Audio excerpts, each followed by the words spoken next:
Hey hello everyone, তো তোমাদের সাথে আবার সেই 12 বছর পর মনে হয় একটা ব্লগ দিচ্ছি। এত যে ল্যাদখোর আমার মতো আলসে মানুষ আর নেই। তো আমার বর গেছিলো আমার মাসির বাড়ি, সেখান থেকে আমাকে কচুরলতি, এই যে কচুর ফুল, তারপরে আলু আর এসব সবজি পাঠিয়েছে। আলুটা কিসের জন্য পাঠিয়েছে জানি না, তার জন্য আমি হাসতেছিলাম আর কি।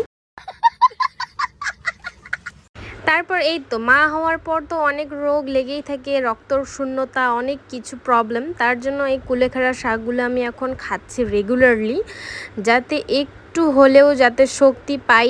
না হলে তো আমার এই বাচ্চার পিছনে দৌড়াতে দৌড়াতে আমার শক্তি প্রায় শেষ। তারপর তো কি আর, এই তো কাজ করে করে চাকরানি হয়ে গেছি। চাকরানি থেকে কোন দিন হচ্ছে রানী লক্ষ্মীবাই হয়ে যাব। রানী লক্ষ্মীবাই থেকে আমার বর হয়ে যাবে ইংরেজ, আমি হয়ে যাই লক্ষ্মীবাই। বরকে একবারে রানী লক্ষ্মীবাইয়ের মতো ওই তালোয়ার নিয়ে মনে হয় সেই ইংরেজদেরকে একদম পিটিয়ে সাড়ে দিই। তো এই দিকে হচ্ছে বানাচ্ছিলাম রান্না বান্না, কচুর লতি বানিয়েছি, আলু সয়াবিন তরকারি। আলু সয়াবিন না হলে তো আমার বরের আবার চলবে না কিছুতেই। তো কি করব, সব এই দিকে আমার মানে মাথা যন্ত্রণায় ফেটে যাচ্ছে। তো আমার কচুলতি তো ফেভারেট, তাই ভাবছি মন ভরে খাবো ভাই। আহা! তারপর কি আর, আমাকে এখন রেডি হয়ে যেতে হবে বাজারে। বাজারে যাবো একটু কেনাকাটা করতে। এই তো আমি রেডি হয়ে গেছি, খুব সিম্পল, জাস্ট একটা সানস্ক্রিন মেখেছি আর হালকা একটু লিপ বাম লাগিয়েছি। তো চলো, এই হচ্ছে আমাদের নকশালবাড়ি মার্কেট। যারা নকশালবাড়ি চেনো তারা তো জানো, আর যারা জানো না তো নকশালবাড়ি বাজারটা দেখে নাও আর কি। আমি আর একটা ভাই আসছিলাম, তো দেখো দুজনেই মিলে ঘুরতেছি বাজারে, কি নেব কি নেব না। আর এই দিকে আমি নিচ্ছিলাম গোপালের জন্য ড্রেস, আর প্রচুর ভিড় ছিল, আর এত সুন্দর সুন্দর ড্রেসগুলো ছিল যে কোনটা ছেড়ে কোনটা নেব। এটা ভালো লেগেছিল, তো আমি দুটো নিব ভাবছি, এটা আর একটা পিঙ্ক কালারের। ঠাকুরের পুজো বলে কথা। তো তারপর এই দিকে বাজারের দিকে চলে গেলাম, কি আরও কিছু কেনার ছিল, সবজি বাজার। তো যাই হোক, আর আমি এইদিকে চিন্তিত কি কিনবো কি কিনবো না, যা দেখি তাই নিতে মন চায় আমার।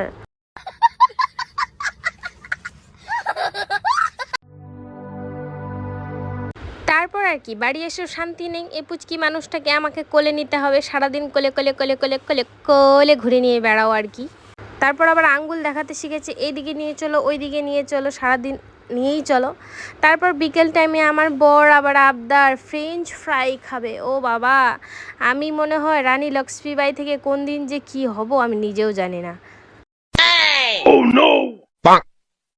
তারপর আর কি, বরকে বললাম খাবি যখন তাহলে কাজ কর, আলুগুলো আমাকে ছুলে দাও। তো এই তো বর লেগে গেছে কাজে, খাবে আবার কথা শুনবে না, কথা না শুনলে তো কি খবর আছে তোমার। তারপরে এই তো আলুগুলোকে একদম ছুলতে ছিল, তাও আবার স্টাইলভাবে, দেখো না, ও ভিডিও করছি বলে কত স্টাইল মারছে।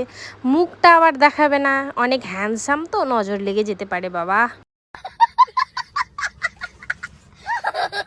তাই আর কি আমার ক্যামেরার সামনে আসে না। তো এইদিকে আলুগুলোকে নাঙ্গা করে ছুলে নিয়ে স্লাইস স্লাইস করে একবারে কেটে নিচ্ছিল। আমার থেকে আমার বর ভালো কাটতে পারে, তো তাই বললাম তুমিই কেটে দাও। তো এই দেখো আলুগুলো আমাদের কাটা একদম কমপ্লিট। তো আমি বললাম এই যে তেলের জিনিস খাচ্ছ, পেটটা তো একবারে মোটা হয়ে ভুঁড়ি বেড়ে গেছে, আরও কি হবে ভগবান জানে। তারপর তো কি আর, এই যে গরম জল বসিয়ে দিয়েছি, আর আমাদের তো বাই কর্নফ্লেক্স নেই, তার জন্য এখানে আতপ চালের গুঁড়ো দিয়ে এখানে গ্রাইন্ডারে একবারে গুঁড়ো দিয়ে দিব। আর সামান্য এখানে জল গরম যেহেতু করতে দিচ্ছি, হাফ বয়েল একটু আলুগুলোকে সেদ্ধ করতে হবে, তার জন্য নুন দিয়ে দিচ্ছি। দেখো আলুগুলো চলে গেল জলের মধ্যে। আলু তো সবারই ফেভারেট, এমন তো কারো হতেই পারে না যে আলু ফেভারেট না। আমার তো ভাই দারুণ লাগে আলু, আলুর পকোড়া বলো, আলুর ঝোল বলো, আলু ভাজা বলো। তো এইখানে হচ্ছে 90% এর হাফ একবারে কুক করে নেব, হালকা হালকা সেদ্ধ। আর এদিকে আমার বাচ্চাটা দেখো কি সুন্দর, আমাকে দেখে হাসি হাসি করছে, বলে মা কাজ করছে আমিও খাবো ফ্রেঞ্চ ফ্রাই। তো যাই হোক আর কি, এই হচ্ছে জলটা একটু আমাদেরকে ভালোভাবে টিস্যু দিয়ে মুছে নিতে হবে একদম। আর জল সেদ্ধ যদি তুমি তেলের মধ্যে দিচ্ছ তাহলে তো আচ্ছা করে একবারে তেল ছিটকে তোমার মুখের উপরে। তারপর এই দিকে আমি চালের গুঁড়োটা দিয়ে দিলাম, নুন দিয়ে দিলাম, হলুদ দিয়ে দিলাম, সব কিছু মশলাপাতি যা যা আছে সব দিয়ে দিলাম যাতে আলুগুলো ক্রিস্পি হয়ে আসে আর কি।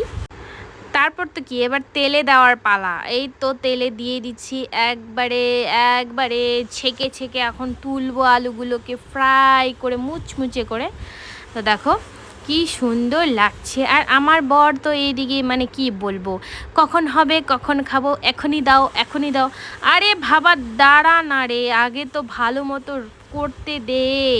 আর আমার কি বলো তো গাইস, জিনিসটা যদি ভালো মতো না হয় না, আমার যে রাগ উঠে, যে মানে না হতেই খাবো খাবো খাবো খাবো খাবো এত যে খায়। যাই হোক, বলে লাভ নেই, মানুষ তো ঢিট তো ঢিটই থাকে, কোনো দিন শুধরোবে না। তো কি আর, তাড়াতাড়ি করে এইদিকে আমি আবার ভেজে নিয়ে এই যে সব কিছু এখানে দিতে হবে, চাট মশলা, তারপরে একটু লঙ্কার গুঁড়ো, তাহলে একটু ঝাল ঝাল খেতে ভালো লাগবে। ভাবছিলাম আরেকবার ডিপ ফ্রাই করব, তাহলে আরও একটু ক্রিস্পি হবে। না ভাই, আমার বরের আর সহ্য হচ্ছে না। তো যাই হোক, খেয়ে দেখলাম ভালোই হয়েছে। তোমাদের কেমন লাগলো রেসিপিটা অবশ্যই জানাবে। টাটা বা।